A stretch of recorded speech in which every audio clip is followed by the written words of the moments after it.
Hello friend, मैं संजय गुप्त स्वागत करता हूं आपके अपने यूट्यूब चैनल में। फ्रेंड, आज की इस वीडियो में हम जानेंगे फ्रेंड डीएफसीसीएल का बॉन्ड पॉलिसीज क्या क्या है। फ्रेंड्स, आपको याद होगा पिछले दिनों मैंने वीडियो एक अपलोड किया था जिसमें जूनियर एग्जीक्यूटिव पोस्ट और एग्जीक्यूटिव पोस्ट के लिए फ्रेंड मैंने पे स्लिप एक आपको दिखाया था मार्च मंथ का।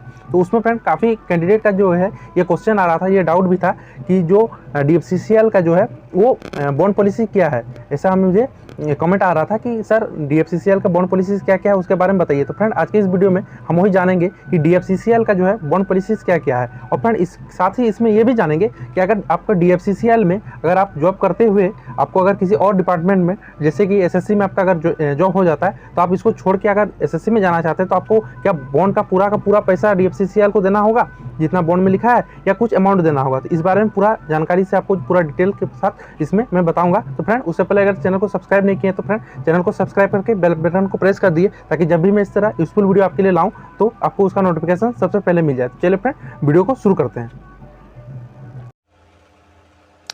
तो फ्रेंड्स, चलिए हमारे पास जो है डीएफसीसीएल का ये सर्कुलर है जिसमें जो है बॉन्ड पॉलिसी के बारे में पूरा डिटेल दिया गया है। तो मैं इसे एक एक करके आपको समझाता हूँ कि डीएफसीसीएल का जो बॉन्ड पॉलिसी होता है जो रेलवे के अंतर्गत ये काम करता है। ठीक है, आप यहाँ पे देख सकते हैं कि भारत सरकार का उपक्रम रेल मंत्रालय का एक उपक्रम है। ठीक है, तो ये सर्कुलर नंबर फ्रेंड 2019 का है, 29 मार्च 2019।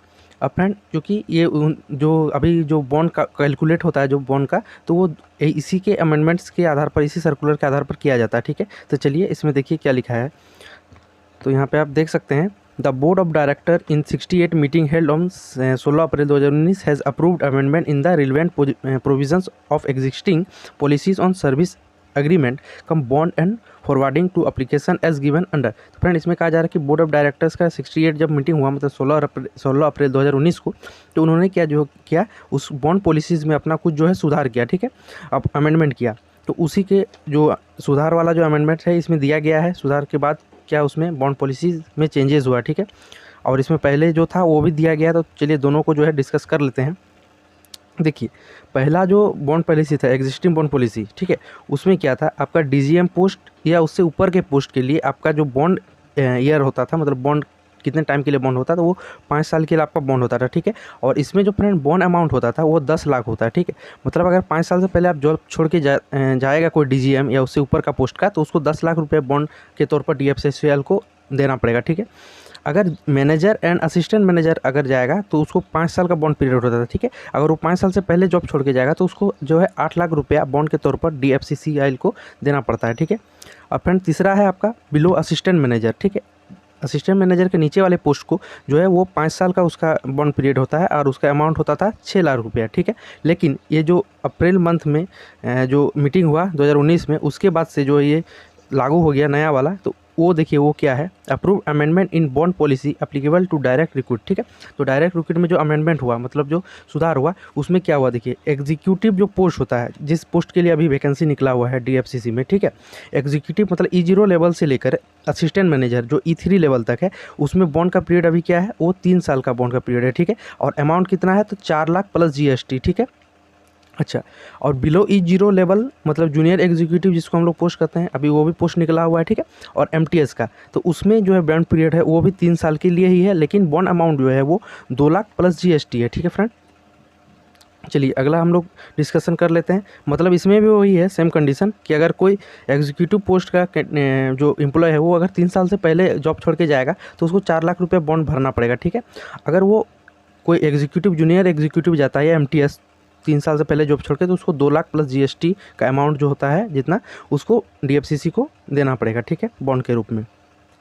चलिए अब यहाँ पे पहला पॉइंट है। दूसरा पॉइंट फ्रेंड, यहाँ पे सारा कितना वही बताया गया है कि 3 लाख रुपए का आपका जो है प्लस जीएसटी लगेगा।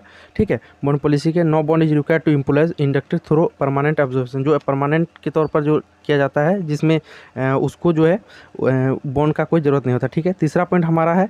तीसरा पॉइंट देखिए क्या है, all employees shall have to serve minimum period of 3 year irrespective of their mode of induction. तो फ्रेंड, इसमें कहा जा रहा है उनको जो है हर एम्प्लॉय को जो है 3 साल जो है वो सर्विस करना ही पड़ेगा। ठीक है, irrespective of there of mode of induction, जब से उन्होंने ज्वाइन किया तब से। ठीक है, अच्छा, डी पॉइंट क्या है, if an employ leave the company during the bond period on completing of 2 year service proportionate bond amount to be recovered with the approval of MD only. तो फ्रेंड इसमें कहा जा रहा है कि कोई अगर एम्प्लॉय जो है वो 2 साल सर्विस कर लिया, उसके बाद जो उससे जो बॉन्ड पॉलिसी का रिकवर्ड होगा वो जो है अप्रूवल, एमडी अप्रूवल करेगा तो ही उससे बॉन्ड का रिकवर होगा।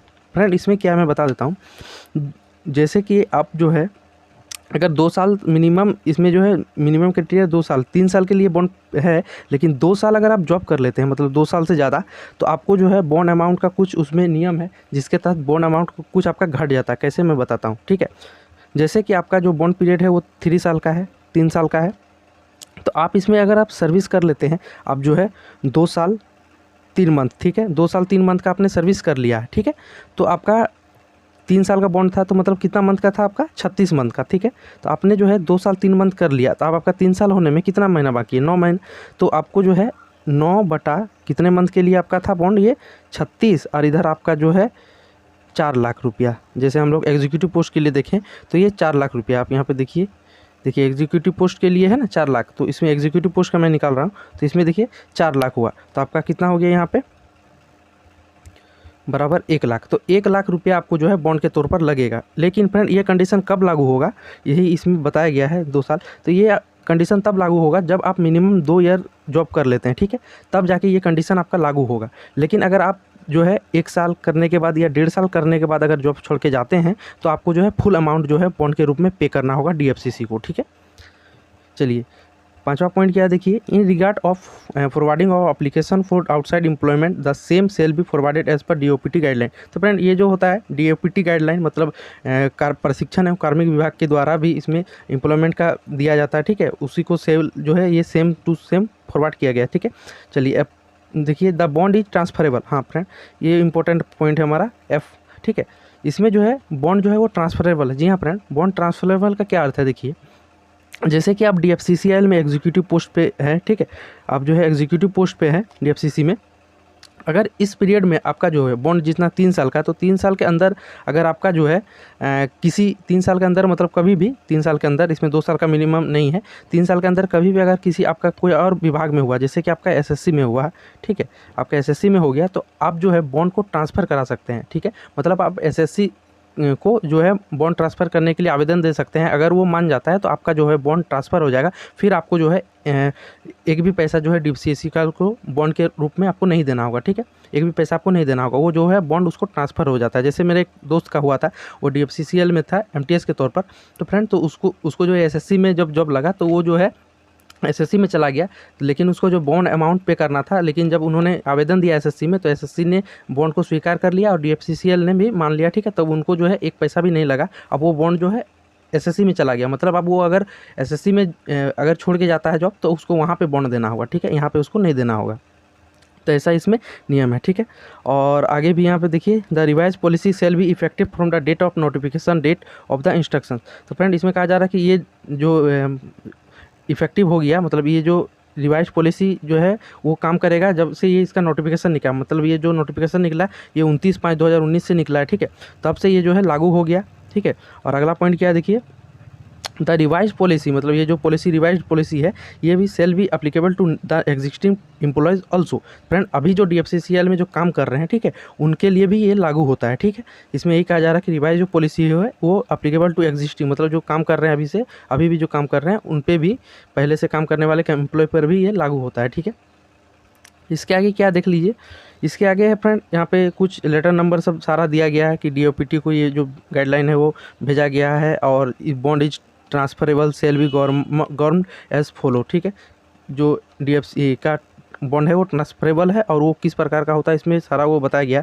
फॉरवर्डिंग ऑफ एप्लीकेशन, आपको जो है DFCCIL में अगर कोई एम्प्लॉय जाता है बाहर, ठीक है, तो वो DOPT के गाइडलाइंस के अनुसार उसको जो है इस लेटर के नंबर के अनुसार इसको जो है उसमें मैंने कहा ना उसमें आवेदन आपको करना पड़ता है, तो ये आपका DOPT के थ्रू किया जाता है, क्योंकि कोई भी कर्मचारी का जो है प्रशिक्षण से लेके उसका सारा जॉब तक, ठीक है, रिटायरमेंट तक का सारा जो थ्रू होता है वो DOPT के थ्रू होता है। DOPT मतलब जो आपका होता है वो प्रशिक्षण एवं कार्मिक विभाग, ठीक है, उसी के द्वारा होता है, तो इसी के थ्रू जो है आप ट्रांसफरेबल करा सकते हैं अपने बॉन्ड को, ठीक है।